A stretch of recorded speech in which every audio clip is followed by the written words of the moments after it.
एक ऐसी स्थिति की कल्पना करते हैं जहां एक वायरस का मृत्यु दर 50% है। यानी संक्रमित होने वाले हर 2 में से एक व्यक्ति की जान जाना लगभग तय है। बिल्कुल। और इस वायरस को रोकने के लिए दुनिया के पास अभी कोई काम करने वाली वैक्सीन नहीं है। और सबसे डरावनी बात तो ये है कि ये वायरस अब किसी सुदूर जंगल से निकलकर एक ऐसे बड़े शहर में पहुंच चुका है जहां से हर रोज इंटरनेशनल फ्लाइट्स दुनिया के अलग-अलग कोनों में उड़ान भरती हैं। हाँ, और ये किसी हॉलीवुड थ्रिलर फिल्म का प्लॉट नहीं लग रहा, बल्कि ये आज की असलियत है। सही कहा। और यही वजह है कि वर्ल्ड हेल्थ ऑर्गेनाइजेशन यानी WHO ने इस नए एबोला आउटब्रेक को ग्लोबल हेल्थ इमरजेंसी घोषित कर दिया। 2014 के एबोला आउटब्रेक में 11,000 से ज्यादा मौतें हुई थीं, और तब दुनिया ने देखा था कि वायरस भौगोलिक सरहदों को नहीं मानते। कोड करें कि ये नया एबोला आउटब्रेक इतना खतरनाक क्यों है। बिल्कुल। और यहाँ ये स्पष्ट करना जरूरी है कि हमारी ये चर्चा कोई राजनीतिक चर्चा नहीं है और ना ही इसका मकसद कोई सनसनी फैलाना है। एकदम सही। हम पूरी तरह से विज्ञान, जमीनी हकीकत और तथ्यों पर ही बात करेंगे। ये समझना बहुत जरूरी है कि क्यों एक अफ्रीकी देश के छोटे से प्रांत से शुरू हुई ये बीमारी अब पूरे ग्लोबल हेल्थ इंफ्रास्ट्रक्चर के लिए एक अल्टीमेट टेस्ट बन गई है। तो शुरुआत इस वायरस के भौगोलिक फैलाव से करते हैं। देखिए, ये outbreak democratic Republic of Congo, जिसे आमतौर पर DRC कहा जाता है, उसके पूर्वी हिस्से से शुरू हुआ है। खासतौर पर इतूरी प्रांत से, राइट? हाँ, इथूरी प्रांत। लेकिन अब ये सिर्फ वहां तक सीमित नहीं है। वायरस ने युगांडा की सीमा पार कर ली है और ये युगांडा की राजधानी कंपाला तक पहुंच गया है। कंपाला, ये तो बहुत घनी आबादी वाला इलाका है। बिल्कुल। इसके अलावा गोमा, किन्शासा और नॉर्थ कीवू जैसे घनी आबादी वाले क्षेत्रों में भी इसके फैल की पुष्टि हुई है। कंपाला तक इसका पहुंचना मतलब एक बहुत बड़ा रेड फ्लैग है। इसे ऐसे समझा जा सकता है, अगर जंगल में आग लगी है तो वो खतरनाक है, लेकिन एक सीमित दायरे में है। सही कहा। लेकिन अगर आग की वही चिंगारी शहर के किसी बड़े डेटा सेंटर या सर्वर रूम में पहुंच जाए, जहां से पूरी दुनिया के केबल्स जुड़े हुए हैं, तो तबाही का स्तर एकदम से बदल जाता है। ये बहुत अच्छी एनालॉजी है। कंपाला एक डेंसली पॉपुलेटेड अर्बन सेंटर है। ग्रामीण इलाकों में आबादी छितरी हुई होती है, जिससे ट्रांसमिशन थोड़ा धीमा होता है। लेकिन एक शहर में इसका पहुंचना गेम चेंजर क्यों है? मैं ये सोच रहा था कि इसका सबसे बड़ा कारण कनेक्टिविटी है ना? हाँ, कनेक्टिविटी ही सबसे बड़ा कारण है। मैं आपको समझाती हूँ। कंपाला सिर्फ एक शहर नहीं है, ये एक मेजर ट्रांजिट हब है। यहाँ का इंटरनेशनल फ्लाइट नेटवर्क इसे दुनिया के हर बड़े शहर से जोड़ता है। तो मतलब ट्रेसिंग बहुत मुश्किल हो जाती होगी। एकदम। जब वायरस किसी सुदूर गांव में होता है, तो कॉन्टैक्ट ट्रेसिंग यानी ये पता लगाना कि बीमार व्यक्ति किस किस से मिला, मुश्किल जरूर है लेकिन मुमकिन है। हाँ, गांव में लोग एक दूसरे को जानते भी हैं। बिल्कुल। लेकिन अगर कोई संक्रमित व्यक्ति कंपाला के भीड़-भाड़ वाले एयरपोर्ट पर आता है, किसी कैफे में बैठता है और फिर किसी इंटरनेशनल फ्लाइट में बोर्ड करता है, तो कॉन्टैक्ट ट्रेसिंग एक दुस्वप्न बन जाती है। बाप रे, वो फ्लाइट में कितने लोगों के पास से गुजरा होगा, लेओवर के दौरान एयरपोर्ट के वॉशरूम में कितनों के संपर्क में आया होगा। ये ट्रैक करना लगभग असंभव हो जाता है। और अर्बन स्प्रेड का सीधा असर तो हेल्थ केयर सिस्टम पर भी पड़ता है। बहुत बुरा असर पड़ता है। एक शहर में जब लोग बीमार पड़ने शुरू होते हैं, तो संख्या दहाई से सीधे सैकड़ों में पहुंच जाती है। हाँ। अस्पताल रातों रात ओवरवेल्म हो जाते हैं। आइसोलेशन वार्ड्स की कमी पड़ जाती होगी तुरंत। आधिकारिक तौर पर 80 से ज्यादा मौतें और 250 से ज्यादा संदिग्ध मामले सामने आ चुके हैं, ऐसा हालिया डेटा बताता है। लेकिन ये तो सिर्फ वो आंकड़े हैं जो रिकॉर्ड पर हैं। जमीनी हकीकत इससे कहीं ज्यादा भयावह हो सकती है। वो कैसे? देखिए, रिमोट इलाके में टेस्टिंग इंफ्रास्ट्रक्चर न के बराबर है। इसके अलावा एक बहुत बड़ा फैक्टर डर का है। डर मतलब लोग अस्पतालों में जाने से डरते हैं। हाँ, लोग अस्पतालों को आइसोलेशन सेंटर या कैद खाना मान लेते हैं। कई मामलों में लोग लक्षण दिखने पर भी अस्पताल जाने से बचते हैं और घर पर ही इलाज करने की कोशिश करते हैं। ओह, तो जो आधिकारिक नंबर हम देख रहे हैं वो शायद पूरी तस्वीर का एक बहुत छोटा हिस्सा है। बिल्कुल। असली संक्रमण दर इससे कई गुना ज्यादा हो सकती है। चलिए अब इस वायरस की बायोलॉजी पर आते हैं। ये समझना बहुत जरूरी है कि ये शरीर के अंदर जाकर ऐसा क्या करता है जो इसे इतना घातक बनाता है। एबोला मूल रूप से एक वायरल हेमरेजिक फीवर है। राइट। और ये एक जूनोटिक बीमारी है, यानी जानवरों से इंसानों में आती है। राइट। एबोला फिलोविरिडे फैमिली का एक आरएनए वायरस है। आरएनए वायरस होने का मतलब है कि इसके जेनेटिक कोड में म्यूटेशन की गुंजाइश हमेशा बनी रहती है। जैसे कोविड में म्यूटेशन होते थे। और इसका प्राकृतिक होस्ट चमगादड़ को माना जाता है ना? जी हाँ, मुख्य रूप से चमगादड़। चमगादड़ से ये चिंपैंजी या गोरिल्ला जैसे प्राइमेट्स में जाता है। और फिर इंसानों में कैसे आता है? जब इंसान संक्रमित जानवरों का शिकार करते हैं, उनका मांस प्रोसेस करते हैं या उनके सीधे संपर्क में आते हैं, तो वायरस इंसानी शरीर में जंप कर जाता है। इसके लक्षणों का जो प्रोग्रेशन है वो मैंने पढ़ा है कि बहुत ही डिसेप्टिव यानी धोखा देने वाला होता है। बहुत ज्यादा डिसेप्टिव। शुरुआत में तो ये एकदम एक आम फ्लू जैसा लगता है। हल्का बुखार, सिर दर्द, थकान। मतलब किसी को शक भी नहीं होगा कि उसके अंदर एक जानलेवा वायरस पनप रहा है। बिल्कुल नहीं, लेकिन असली तबाही इसके एडवांस स्टेज में शुरू होती है और यहीं पर ये वायरस शरीर को अंदर से तोड़ देता है। बाप रे, ये अंदर करता क्या एग्जैक्टली? शुरुआत में ये इम्यून सिस्टम को बाईपास करता है और फिर सीधे हमारी ब्लड वेसल्स यानी रक्त वाहिकाओं की दीवारों पर हमला करता है। ओह, ये शरीर के उन प्रोटीन्स को नष्ट कर देता है जो खून का थक्का जमाने यानी ब्लड क्लॉटिंग का काम करते हैं। तो इसका नतीजा ये होता होगा कि ब्लड वेसल्स लीक होने लगती होंगी? बिल्कुल सही समझा आपने। भयंकर इंटरनल ब्लीडिंग शुरू हो जाती है। मरीज के मसूड़ों, आंखों और अंदरूनी अंगों से खून रिसने लगता है। ये तो बहुत ही दर्दनाक है। हाँ, और अंततः लिवर और किडनी काम करना बंद कर देते हैं और मल्टीपल ऑर्गन फेलियर से मौत हो जाती है। यहाँ एक बहुत ही महत्वपूर्ण विरोधाभास है।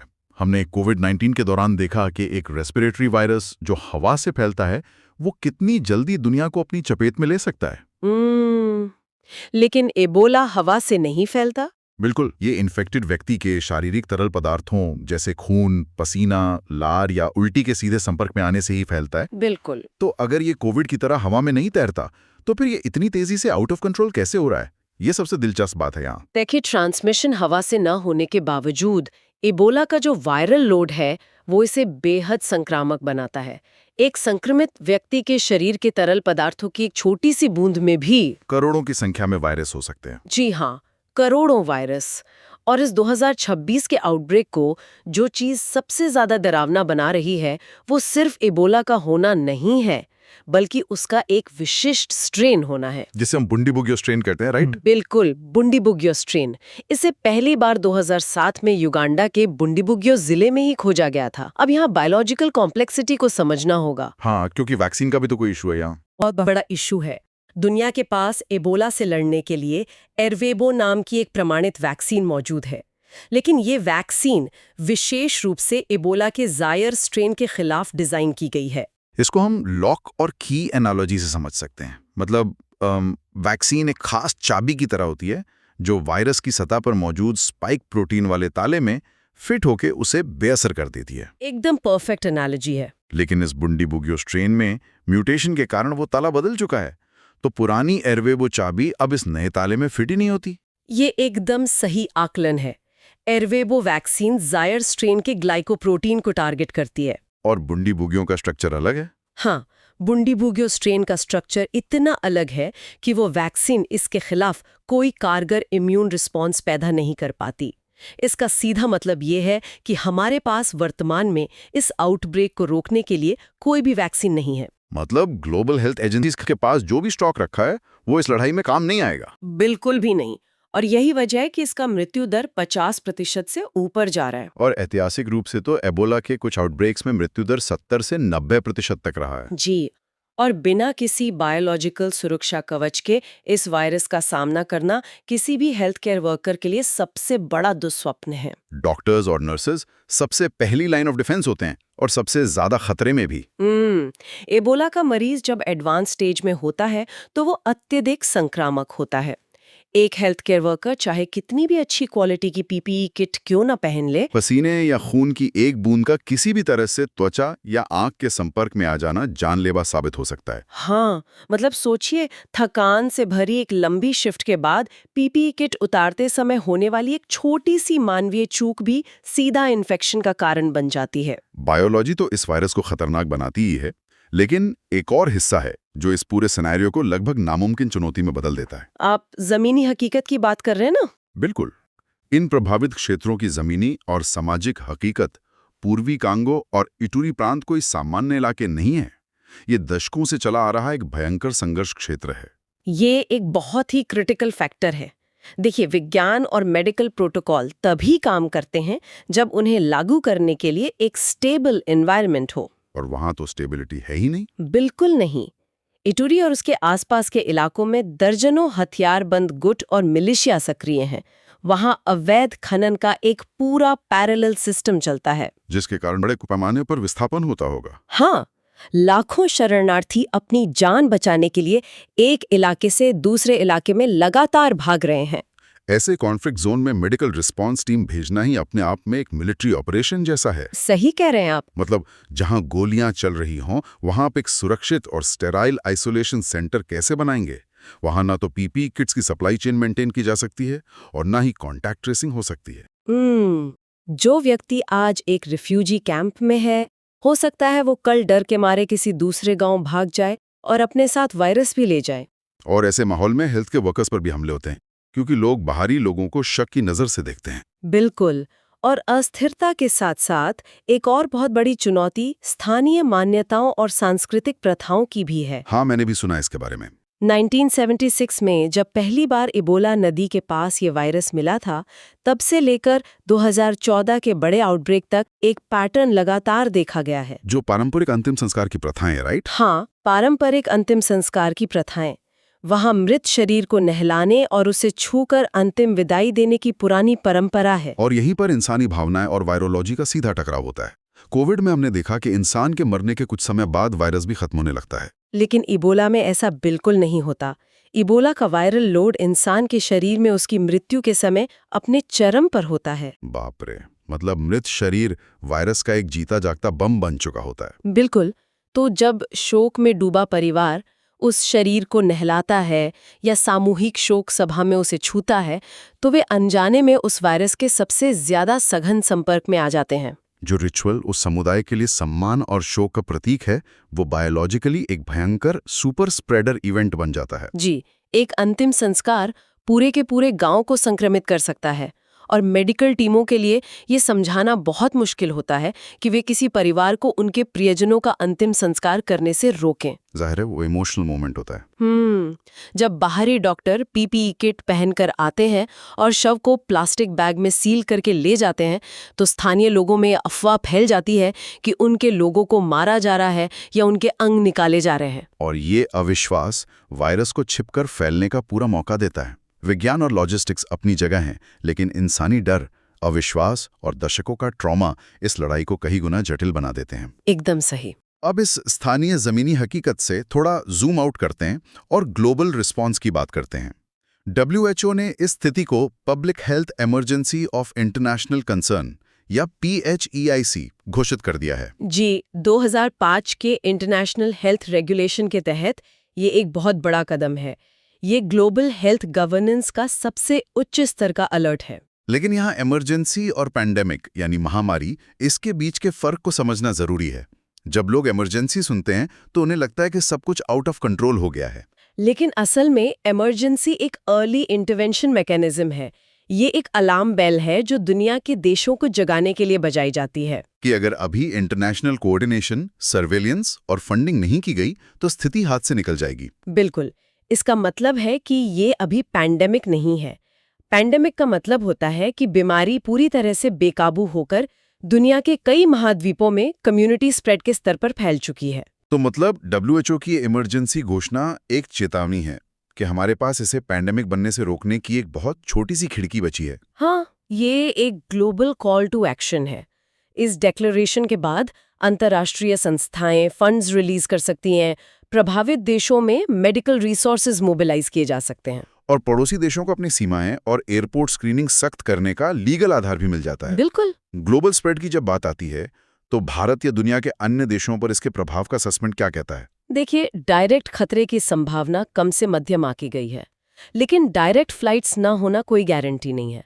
असली खतरा इनडायरेक्ट फ्लाइट्स का है। यही वो लूप होल है जो किसी भी सर्विलांस सिस्टम को चकमा दे सकता है। हाँ, मान लेते हैं कि कांगो या युगांडा से भारत के लिए कोई सीधी उड़ान नहीं है, लेकिन कंपाला से एक व्यक्ति इस्तांबुल, दुबई या फ्रैंकफर्ट जाता है और वहां से वो एक कनेक्टिंग फ्लाइट लेकर दिल्ली या मुंबई लैंड करता है। इस पूरी यात्रा में वो न जाने कितने देशों के यात्रियों के संपर्क में आता है।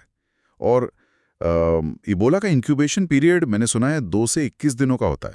जी हाँ, 2 से 21 दिन। 21 दिन? ये तो बहुत बड़ा टाइम फ्रेम है। इसका मतलब है कि एक व्यक्ति वायरस के संपर्क में आने के बाद हफ्तों तक बिल्कुल सामान्य महसूस कर सकता है। बिल्कुल, वो बिना किसी लक्षण के इंटरनेशनल ट्रैवल कर सकता है, इमिग्रेशन क्लियर कर सकता है। थर्मल स्कैनर से बिना बुखार दिखाई गुजर सकता है और उसे खुद पता नहीं होगा कि वो एक बिना वैक्सीन वाले जानलेवा वायरस का कैरियर है। और यही बात इसे ग्लोबल सर्वेलेंस के लिए एक नाइटमेयर बनाती है। हाँ, क्योंकि जब तक उस व्यक्ति में लक्षण दिखने शुरू होंगे तब तक तो वो अपने गंतव्य देश में अपने घर पहुंच चुका होगा, पब्लिक ट्रांसपोर्ट इस्तेमाल कर चुका होगा और न जाने कितने लोगों से मिल चुका होगा। तो फिर एयरपोर्ट्स पर सिर्फ थर्मल स्क्रीनिंग काफी नहीं है? बिल्कुल नहीं। इमिग्रेशन डेटा का एनालिसिस, ट्रैवल हिस्ट्री की कड़ाई से जांच और संदिग्ध यात्रियों के लिए एक मजबूत मॉनिटरिंग सिस्टम अब लग्जरी नहीं बल्कि बुनियादी जरूरत है। 2020 की शुरुआत में भी दुनिया ऐसी ही स्थिति में थी। उस समय भी यही लगता था कि वायरस किसी दूर देश की समस्या है। लेकिन आज की हाइपर कनेक्टेड दुनिया में कोई भी बीमारी तब तक दूर है जब तक वो आपके देश के एयरपोर्ट पर लैंड नहीं करती। और इस पूरे सिनेरियो में सबसे क्रिटिकल बात यह है कि हमारे पास बुंडीबुग्यो स्ट्रेन की कोई वैक्सीन नहीं है। हाँ, अगर ये वायरस किसी नए देश के घनी आबादी वाले शहर में आउटब्रेक का रूप ले लेता है तो वहाँ के हेल्थ केयर सिस्टम को सिर्फ आइसोलेशन और सपोर्टिव केयर के भरोसे इस 50% मृत्यु दर वाले वायरस से लड़ना होगा। इस डीप डाइव के सारे तथ्यों को अगर एक साथ रखकर देखें तो तस्वीर एकदम साफ हो जाती है। हमारे सामने एक बिना वैक्सीन वाला, तेजी से म्यूटेट करने वाला इबोला का बुंडीबुग्यो स्ट्रेन, जो एक ऐसे कॉन्फ्लिक्ट जोन में फैल रहा है जहां काम करना नामुमकिन के बराबर है। वहां की सांस्कृतिक प्रथाएं ट्रांसमिशन को तेज कर रही हैं और अब ये वायरस कंपाला जैसे इंटरनेशनल ट्रांजिट हब में प्रवेश कर चुका है। ये वास्तव में ग्लोबल हेल्थ इंफ्रास्ट्रक्चर का एक अभूतपूर्व टेस्ट है। विज्ञान के पास थ्योरी है, लेकिन उसे जमीन पर उतारने के लिए जिस कूटनीतिक इच्छा शक्ति, फंडिंग और ग्लोबल कोऑर्डिनेशन की जरूरत है, वो अभी परीक्षण के दौर से गुजर रही है। बिल्कुल, अगर ये विंडो ऑफ अपॉर्चुनिटी बंद हो गई तो परिणाम भयावह हो सकते हैं। इस पूरी चर्चा के बाद एक बहुत ही गहरी बात उभर कर सामने आती है। आधुनिक दुनिया में जिसे हम अपनी सबसे बड़ी ताकत मानते हैं, हमारी ग्लोबल कनेक्टिविटी, एविएशन का जाल जो 24 घंटे में हमें धरती के किसी भी कोने में पहुंचा सकता है, वही ताकत आज हमारी सबसे बड़ी भेद्यता बन गई है। सही कह रहे हैं। ये सोचने वाली बात है कि जब दुनिया के किसी एक अनजान अस्थिर इलाके में पनपा वायरस महज कुछ घंटों के सफर से किसी भी देश की राजधानी में दस्तक दे सकता है, तो क्या वाकई में अब इस दुनिया में कोई भी बीमारी लोकल रह गई है? ये एक ऐसा सवाल है जिसका जवाब हम सबको खोजना है। बिल्कुल, इस सवाल का जवाब आने वाला समय ही देगा। आज की इस गहन चर्चा में शामिल होने के लिए धन्यवाद। सुरक्षित रहें और सतर्क रहें।